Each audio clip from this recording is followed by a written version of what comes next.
Night draped over the city in a suffocating darkness. Outside the window, the streetlights flickered weakly, as if gasping for breath. On the computer screen, a chat message scrolled by. "Open it, Kaito, if you dare." Kaito Nishimura, a famous horror streamer, leaned back in his chair, sharp eyes scanning the message. The Red Room. A long circulating legend about a mysterious dark website. A random link appears, and anyone who clicks on it will see a live stream of themselves. He chuckled, scrolling through thousands of comments. "You guys are really hyped for this, huh?" His fingers hovered over the mouse. A strange link had just been spammed multiple times.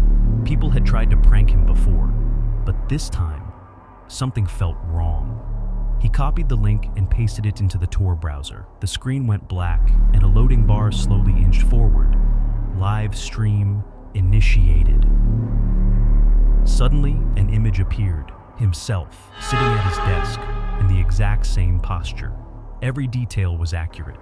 The glow of the desk lamp, the large microphone, the wall behind him. But one thing made Kaito's blood run cold. The camera angle. He hadn't set up a camera there. The live stream was showing him from behind. Kaito's breath hitched. He spun around. Nothing. But on the screen, a shadow had just moved past. His pulse pounded in his ears. He checked his webcam, shaking his head. Someone must have hacked my setup. But then a new chat message appeared. "He's still there." Kaito swallowed hard. The air in the room felt heavy. He reached for the mouse, trying to close the live stream. But as soon as his fingers touched it, a noise. Behind him. It wasn't from the quiet room. It wasn't from his own movements. Something had shifted. Kaito shot up from his chair, heart hammering against his ribs. Nothing but darkness. But something felt off. The air grew colder. Shit, he reached for the light switch. The light wouldn't turn on. The only light source was the dim glow of his computer screen. On the keyboard, the keys were pressing down on their own. "Don't turn around." His live stream was still running. He glanced back. The angle had changed. Now the camera was no longer behind him. It was on the ceiling, looking straight down at the entire room. And from that view, he saw himself and the dark figure standing right behind him. Kaito's breathing became erratic. He spun around. Nothing. But on the screen, the shadow was moving closer. What the hell is happening? A shiver crawled up his spine. The air around him felt different. Then, a breath. Cold, slow, right against his ear. "He's still there!" Kaito froze. The room grew heavy, as if something was pressing down on him. A soft, drawn-out laugh echoed through the darkness. It wasn't from his headphones. It was coming from inside the room. His hands trembled as he yanked off his headset. The world around him fell silent. Then, footsteps right behind him. On the screen, the camera angle shifted again. This time, it was no longer from above or behind. Now, it was staring directly at his face. But his camera wasn't set up there. Even worse, his reflection wasn't moving. A smile began to spread across the other Kaito's face. But Kaito wasn't smiling. Desperately, Kaito yanked the power cable from his PC. The screen flickered off, drowning the room in the total darkness. Silence, just the sound of his own heartbeat. But before he could relax, a pale hand rested lightly on his shoulder. Kaito screamed, stumbling backward, hands flailing in the darkness. He grabbed his phone, turned on the flashlight. Nothing. No hand, no shadow. But a deep chill settled in his bones. Because when he looked down at his phone, the YouTube app was still live streaming, and the chat was exploding. "Who's behind you?" Drip. Drip. A sound. Kaito's throat felt dry, his body frozen in fear. He turned his gaze to the white wall behind his desk, and his mind shattered. The wall was turning red. A dark liquid was seeping through, trailing down in streaks. No, no, no, no. He staggered back, breath hitching. The blood was dripping from the ceiling, and in the middle, a bloody handprint had appeared. The comments poured in. "Look at the ceiling! Kaito, don't turn around!" But it was too late. A deep, cold dread crept down his spine. Something was right behind him. A breath, icy and slow, brushed against his neck. a deep voice whispered in his ear. Do you see? Kaito ran for the door, grabbing the handle. It wouldn't budge. Live stream was still rolling. But now, he was sitting in Kaito's chair. Slowly he lifted his head, staring into the camera. Then, he turned to look at Kaito. He whispered, "It's your turn now."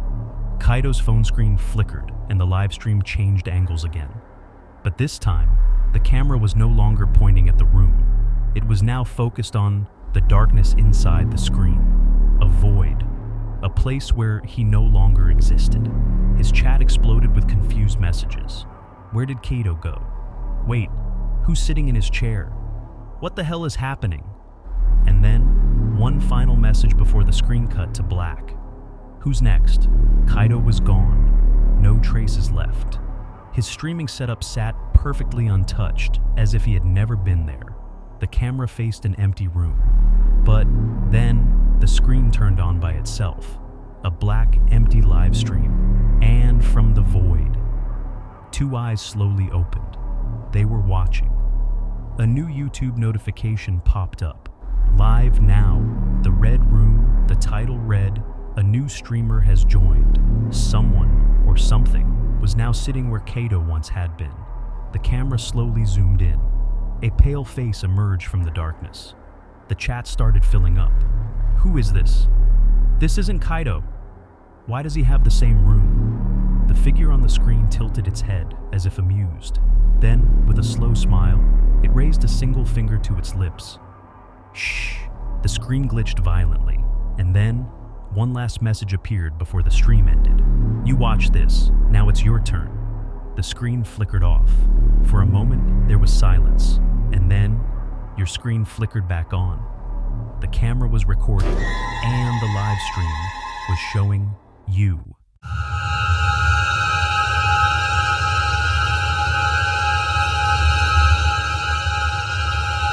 Leaves crunched under their feet as the group ventured deeper into the forest. The air was thick with the damp scent of decaying wood and earth, mingling with a faint trace of morning mist.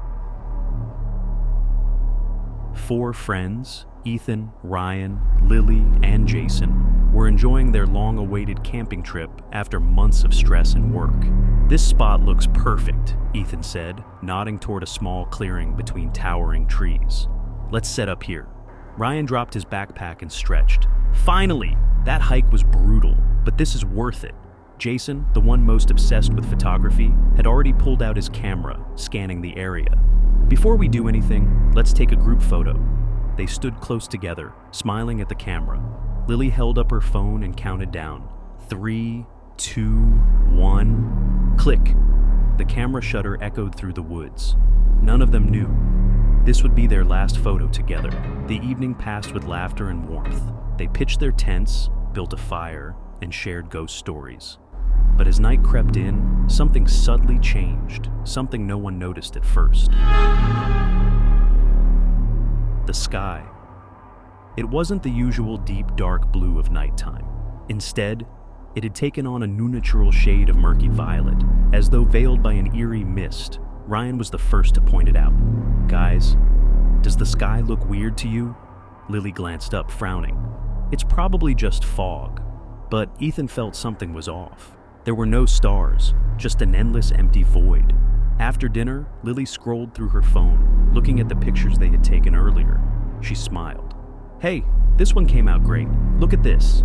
She zoomed in, and her smile vanished. The 4 of them stood there, grinning at the camera. But right behind them, there was someone else, a blurred, shadowy figure, tilted slightly as if watching them. Lily froze. She turned to the others, her voice shaking. Was anyone standing behind us when we took this? Silence. No one remembered seeing anyone there. No one recalled anyone being near them. But the photo didn't lie. The wind picked up, rustling through the trees. The campfire flickered, its flames swaying as though disturbed by something unseen. It's probably just a trick of the light. Ethan forced a chuckle, gripping his water bottle a little too tightly. Lily wasn't convinced. She felt it, eyes, watching. Then, they heard it, a whisper, soft, distant, but clear. Someone has seen it. The group stiffened. What the hell? Ryan stepped back, eyes darting around. Ethan grabbed his flashlight, sweeping the beam through the trees.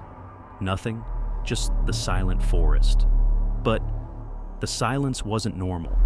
No insects chirping, no rustling leaves, only the sound of their own pounding hearts. Then, deep within the trees, a footstep, slow, getting closer.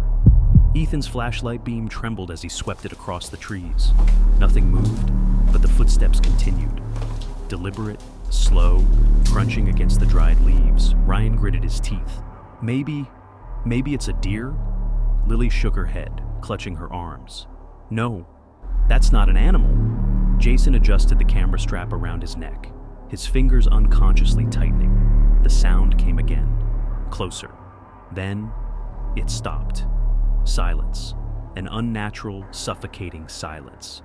Then Lily gasped. She was staring at something just beyond the firelight. Her voice came out as a whisper, barely audible.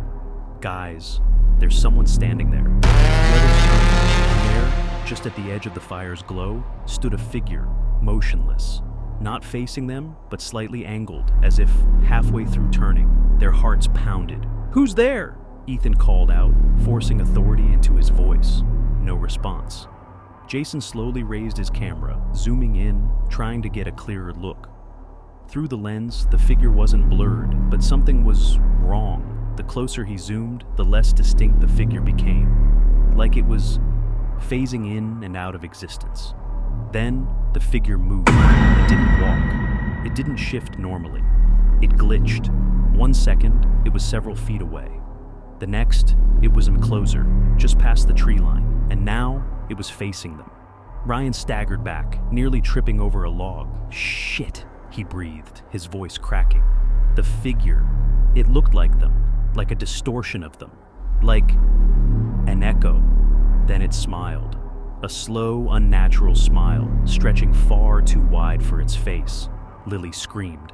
"Run!" Ethan yelled. The four of them bolted, tearing through the underbrush, branches snapping against their arms and legs. Ryan turned back once, just for a second. The figure wasn't chasing them. It was standing still, watching, waiting, as if it knew something they didn't. They didn't stop until they reached their tents, panting, gasping for breath. But when Jason lifted his camera, the figure was already there, just at the edge of the clearing, waiting.